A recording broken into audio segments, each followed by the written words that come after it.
विपक्ष अपने मुद्दे को जनता तक पहुंचा नहीं पाता है। हाँ। इनका मुजरा भी चल रहा है, मंगलसूत्र भी चल रहा है, माफिया भी चल रहा है, मुसलमान भी चल रहा है। आप जीएसटी को गब्बर सिंह टैक्स कहते हैं और जनता मानने को तैयार नहीं होती। दिक्कत कहां है? ये आप भी अगर काला चश्मा पहनकर बैठ जाएंगे तो आपको भी जमीन मैंने तो चश्मा पहना ही नहीं है सर। मैं 7 राज्यों के अंदर अरे भाई साहब सुनिए ना, अभी 7 राज्यों के अंदर मैं घूम करके आया हूं। अभी कल ही मैं पंजाब और हरियाणा से भी लौटा हूं। जमीनी परिस्थिति ये नहीं है, सुपड़ा साफ हो रहा भारतीय जनता पार्टी का। हरियाणा के अंदर भी और पंजाब के अंदर भी सुपड़ा साफ हो रहा है इनका। इनके पास में कोई उत्तर नहीं है। आज तमाम सारे जमीनी मुद्दे यही है। संविधान जिस तरह से खतरा है, जिस तरह से आरक्षण को खतरा है नरेंद्र मोदी की सरकार से, ये देश की जनता संविधान की रक्षा करना प्राथमिकता समझती है, आरक्षण की रक्षा करना प्राथमिकता समझती है। इनके नेता खुलेआम कहते हैं कि 400 पार दे दो हमको, हम संविधान बदल देंगे। क्या नहीं कहा ज्योति मिर्धा ने? क्या नहीं कहा दिया कुमारी ने? क्या नहीं कहा गिरिराज सिंह ने? क्या नहीं कहा अनंत हेगड़े ने? तमाम सारे इनके बड़े नेता कहते हैं कि 400 पार आ जाए तो हम संविधान बदल देंगे। भाई ये तो मनुस्मृति भी लागू करना चाहते हैं। महाराष्ट्र के अंदर छोटी कक्षा के बच्चों को उनके सिलेबस के अंदर मनुस्मृति का पाठ तो आ ही गया है, इन्होंने परमिशन दे दी है। तो धीरे धीरे करके ये मनुस्मृति को लागू करना चाहते हैं, संविधान से अपना पीछा छुड़ाना चाहते हैं। लेकिन देश की जनता जो है वो बाबा साहब अंबेडकर के अनुयायी हैं। हम परम पूज्य डॉक्टर बाबा साहब अंबेडकर जी के द्वारा दिया हुआ संविधान जो है उसके लिए कांग्रेस पार्टी और इंडिया गठबंधन पूरी तरह से उसकी रक्षा करेगा। ठीक है, मैं आपके सवालों का, आपके आरोपों का जवाब प्रेम शुक्ला जी से लूंगा, लेकिन उससे पहले ए के वाजपेयी साहब का मैं रुख करूंगा। ए के वाजपेयी साहब उल जलूल कहते हैं प्रधानमंत्री नरेंद्र मोदी, ये कांग्रेस का आरोप है। मैं अभी तेजस्वी यादव का भी बयान सुन रहा था, उन्होंने प्रधानमंत्री को साफ पॉइंट आउट करते हुए कहा कि बकैती नहीं चलेगी। इस तरीके की भाषा शैली विपक्ष इस्तेमाल कर रहा है और आरोप यह भी लगा रहा है कि मुद्दों से भटकाने की राजनीति चल रही है, चाहे वो हिंदू मुसलमान की बात हो और अब चाहे वो माफियाओं के खात्मे की बात हो, क्योंकि सबसे ज्यादा दागदार लोग भारतीय जनता पार्टी में हैं। विपक्ष लंबे समय से वॉशिंग मशीन होने का भी आरोप लगाता रहा है बीजेपी पर कि भैया बाहर से दाग लेकर आइए, बीजेपी में आते ही सब धुल जाता है। विपक्ष के आरोपों की क्या क्रेडिबिलिटी जनता के बीच में है? विपक्ष तो आरोप 2014 से लगातार लगा रहा, 10 साल हो गए आरोप लगाते हुए। कितने मुद्दे गिनाऊं?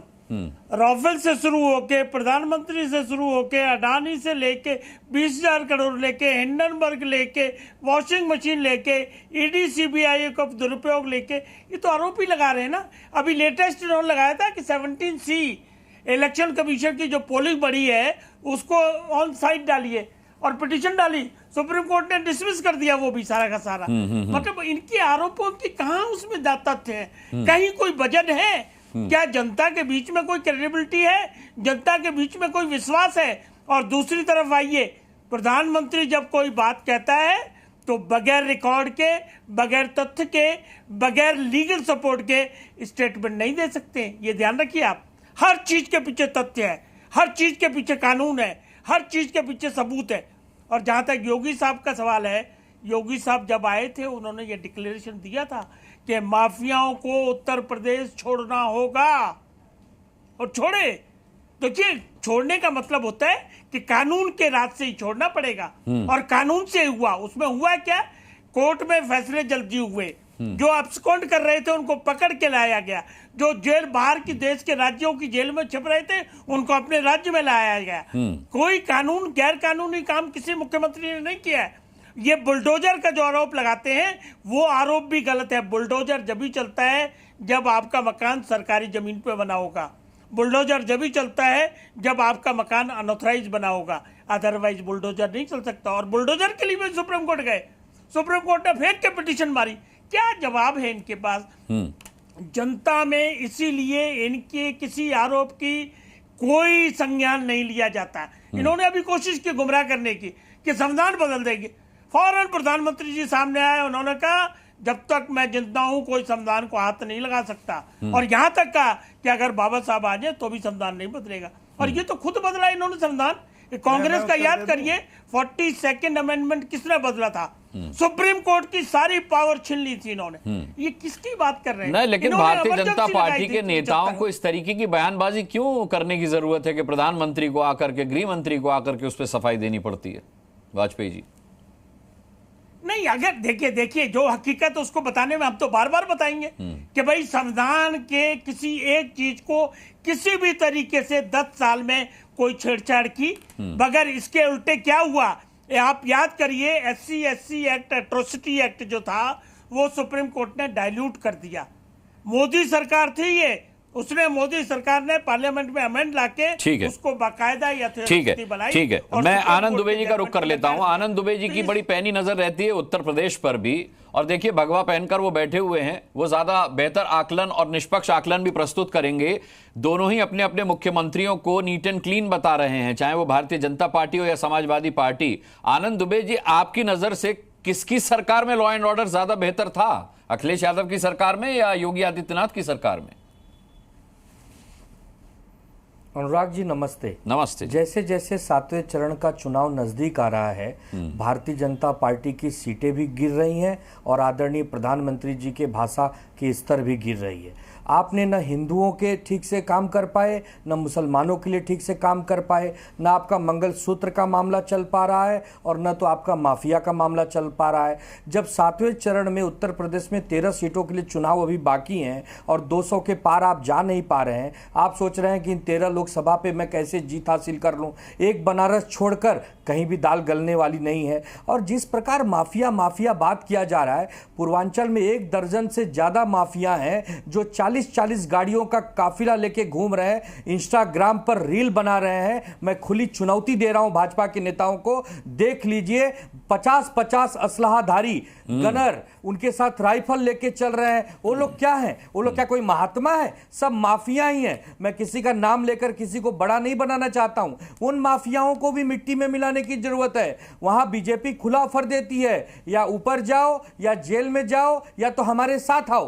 तब ये कैसा निष्पक्ष आपने अपराध को समाप्त कर दिया है? अरे आप तो तब सही माने जाएंगे जब आप धर पकड़ करिए, सभी माफिया को मारिए। 2 दिन पहले लखनऊ में एक रिटायर्ड IAS दंपत्ति के यहां डकैती हो गई, उनकी धर्म पत्नी की हत्या कर दी गई, माफिया भाग गए और आप कहते हो हमने माफिया राज हटा दिया। आप कहते हो पहले माफिया लाल बत्ती में घुमा करते थे। अरे लाल बत्ती की तो प्रथा बंद हो गई। अगर लाल बत्ती की प्रथा बंद हो गई तो ये जो 40-40 फॉर्च्यूनर लेकर वो जो रील बना रहे हैं सड़कों पर, लखनऊ से लेकर पूरे पूर्वांचल में, वो लोग कौन है? क्या वो माफिया नहीं है? और ये जो 403 विधानसभा की सीटें हैं, इसमें से जो 253 विधायक चुन के आए हैं बीजेपी के, इसमें कितने विधायकों के ऊपर आपराधिक मामले दर्ज हैं? इसकी भी तो सूची बताइए। ये जो 80 लोकसभा में से 75 बीजेपी लड़ रही है, इसमें कितने नेताओं के ऊपर आपराधिक मामले दर्ज हैं? ये भी तो बताइए। क्या वो माफिया नहीं है? माफिया को कैसे प्रदर्शित कर सकते हो कि 4 केस वाला छोटा माफिया, 100 केस वाला बड़ा माफिया,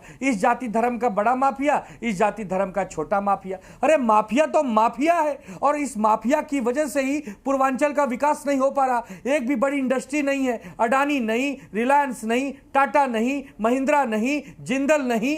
पूर्वांचल में सबसे ज्यादा पलायन होता है। हम लोग भी पूर्वांचल के रहने वाले हैं, रोजी रोटी की तलाश में मुंबई आते हैं। आज भी नौजवान वहां से यहां आके धक्के खाते हैं, अच्छा नहीं लगता। योगी आदित्यनाथ जी, आप मुख्यमंत्री हैं, बीजेपी की 7 साल से सरकार है, केंद्र में 10 साल से सरकार है। अगर पलायन रोक दिया जाए तब तो हम लोग माने कि आपने अपराधीकरण को रोका है, आपने माफिया का सर्व नाश किया है, आपने समूल नाश किया है, अन्यथा तो जुमलेबाजी साबित होगा। अनुराग जी ठीक है। प्रेम शुक्ला जी आ जाइए। सापरा जी के कुछ सवाल हैं, प्रदीप भाटी के कुछ सवाल हैं, और सबसे बड़ी बात तो आपके पुराने परम साथी रहे आनंद दुबे भी आपको अब खुली चुनौती दे रहे हैं उत्तर प्रदेश में कानून व्यवस्था के मसले पर और माफियाओं के सफाई के सवाल पर।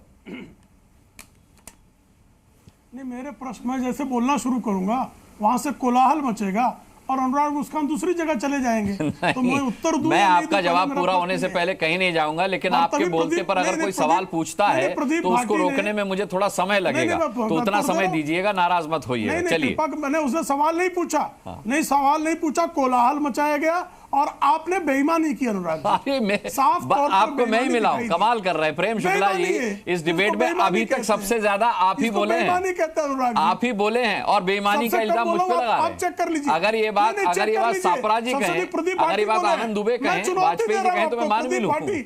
सबसे अधिक प्रदीप भाटी को आपने बोलने दिया। अच्छा ठीक है, सबसे अधिक अब प्रदीप जवाब भाटी आपको बोलने देना है, प्रदीप भाटी आप जी का चेक भी, कर सापरा लीजिए। जी का भी, मैं आनंद दुबे चुनौती जी दे- का। Z News.